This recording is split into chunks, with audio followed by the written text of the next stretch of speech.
Do you think that Kyrie is worth all of this drama? No, he's not. He's not worth it at all. A matter of fact, let me say this straight up and down. I think Kyrie Irving should retire. How does Kyrie look now? He looked like a fool. He looked crazy. Who? Kyrie Irving. Okay. We are witnessing one of the most delusional athletes in American history.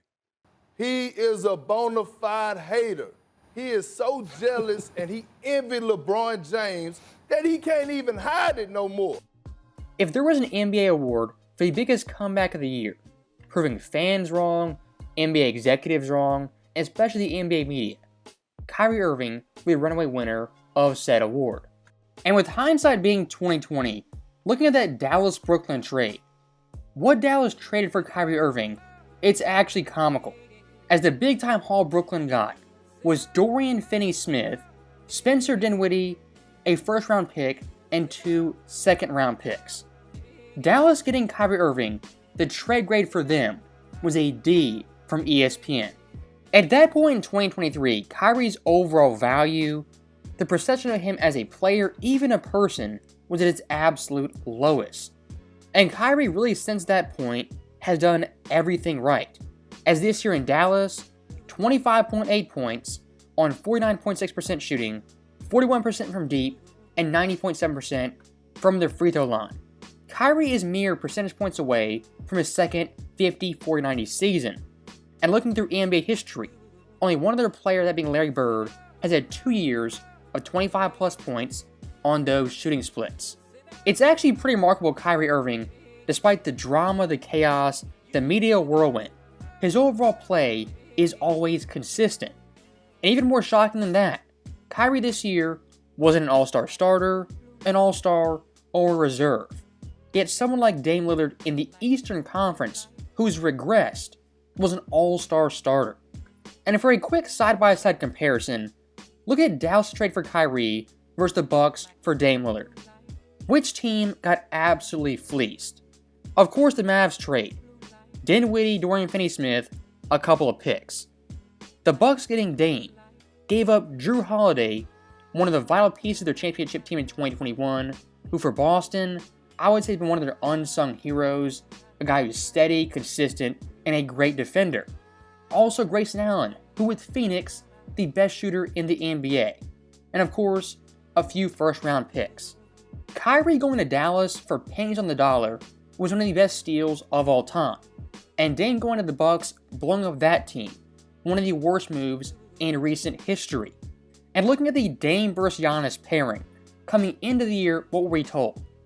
This duo, the best duo in the NBA, their pick and roll is going to be deadly and explosive. And to be fair to them, they've had some moments of great play. But in terms of a cohesive duo, gelling together being a perfect fit, they're far from it. Now compare that to Kyrie and Luka, who offensively are a top 3 duo at worst.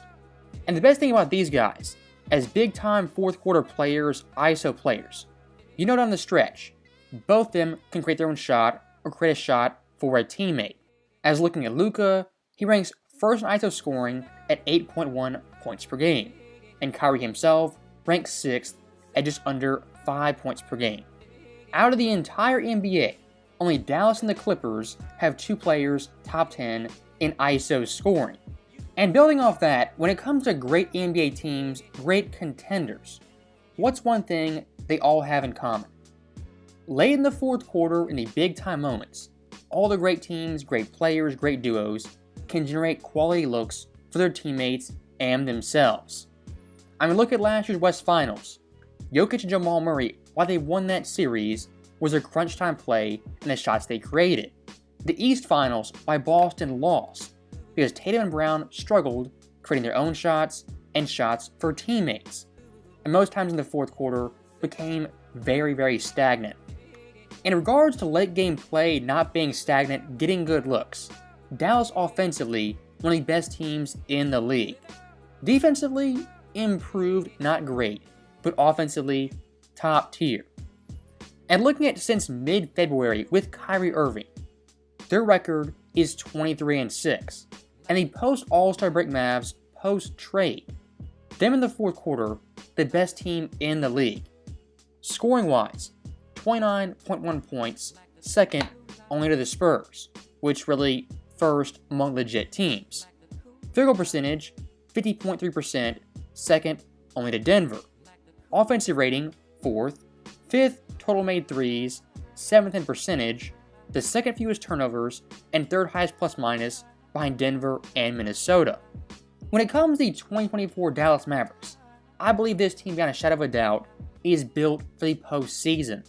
And looking at the Western Conference landscape, what's one of the big-time major themes? Youth versus experience. A team like Oklahoma City, record-wise, metrics-wise, destroys Dallas, blows them out of the water. But looking at their starting lineup, who's their big-time veteran presence? Is it SGA, who himself is only 25?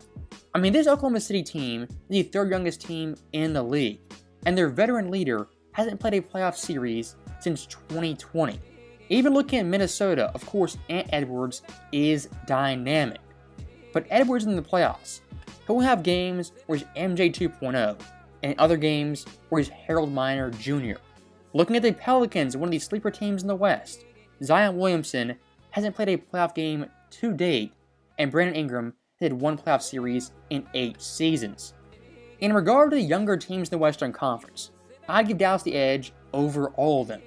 And why that is Luka Doncic and Kyrie Irving. Now, looking at the old guys, of course in the play-in tournament, LA, Golden State, yeah, we know about those guys. But the old teams securely in the playoffs, the LA Clippers. I mean, look at this team, as of late, abysmal basketball. And when it comes to James Harden, Paul George, Kawhi Leonard, trusting all three of those guys, when it comes to playoffs, I don't. Looking at the Phoenix Suns, Durant, Booker, then Beal, and that's really it. The Phoenix Suns roster, highly inconsistent, one of the worst contracts in the NBA in Bradley Beal, and extremely top-heavy. When it comes to all these teams, the scariest one is Minnesota. But besides that, in a matchup versus Dallas, I mean, none of them really scare me as a big-time threat to the Mavericks. And I'm going to call my shot right now. Depending on how the seeding goes, if Dallas is a 5th seed or a 6th seed, depending on where Denver falls, I think this team realistically is destined for the Western Conference Finals. Now, looking back at the NBA media, when it comes to Stephen A. Smith, a Kendrick Perkins, a Nick Friedel, even a Brian Windhorst, all these guys in the past couple of years have just taken a crap on Kyrie Irving. Not just talking about his on-the-court play, but off the court as a person, his mental state, and his ability as a leader. And you gotta ask yourself, why is the media so hard on Kyrie? Well, I mean, it's actually kinda simple. Look at the teams Kyrie's played for, the big-time fan bases, and player fan bases. Of course, Celtics fans despise Kyrie. LeBron fans don't really give him credit. KD fans, Net fans, really indifferent. Kyrie in a very short time period has quote-unquote offended a lot of people. And when it comes to the media, Kyrie's time in Cleveland just downplayed, almost erased. If you hear Brian Windhorst, Shannon Sharpe, especially Nick Wright, talk about the 2016 finals, Kyrie's name is like on the 5th bullet point of that series. Don't forget this guy in Cleveland, their biggest shot in franchise history, and shots in NBA history, one of the top 3, top 5 most important, most clutch shots of all time. And when it comes to big time shots, I gotta do one more comparison, Dame versus Kyrie. Because looking at Dame, Mr. Fourth Quarter, Dame time, this super clutch player nobody can stop. And then there's Kyrie who, gets tossed aside, kind of forgotten, is a big time clutch killer. But looking at this year, Kyrie versus Dame in the fourth quarter, not even close. Kyrie, 5th in the NBA in scoring at 7.4 points per game. His shooting splits, 51, 42, and 91. Dame Lillard ranks 30th in fourth quarter scoring on far inferior 44, 34, and 94 splits. And if you want to talk big time late game shot making, in the under 24 second category to tie or take the lead, Kyrie shooting 38% from the field, 40% from deep. Dame Lillard an abysmal 22% from the field and 33% from 3. If you want to test someone's NBA knowledge, how close they follow the game, ask them who's better, Kyrie or Dame Lillard. Because at this point, overall value, performance, efficiency, it's not even close. And the icing on the cake, Milwaukee mortgaged their whole future on Dame Lillard. The Mavericks got Kyrie for pennies on the dollar. So that right there is the end of the video. As always, thank you guys for watching. Hope you enjoyed it. I'll see you next time.